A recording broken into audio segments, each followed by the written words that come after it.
Buckwheat is not related to wheat and, as a matter of fact, is not even a grain. It is a superfood that you should incorporate into your diet, and these waffles are a super easy, delicious way to do it. These are your ingredients, which are also listed below under the description. No flour mix is needed. You'll need oats and buckwheat groats. I order mine from Amazon. In the evening, simply add the oats, groats, and milk to a blender and refrigerate overnight. A double recipe will fit into my blender, which is what I'm going to do. A single recipe makes 14 to 15 thin style waffles, and a double recipe makes 28 to 30 thin waffles. You can also use this recipe for Belgium style waffles.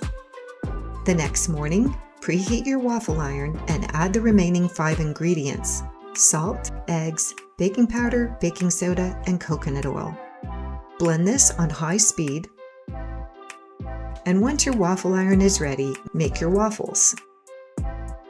Buckwheat contains all of the essential amino acids for protein building. It's loaded with B vitamins and minerals, and is high in quercetin and rutin, which are protective against autoimmune disease, cancer, and heart disease. Buckwheat groats are rich in prebiotics, which feed the good bacteria in your gut, and they're a fantastic soluble fiber, which lowers cholesterol and reduces elevated blood pressure. They also have a minimal impact on blood sugar, unlike other grains.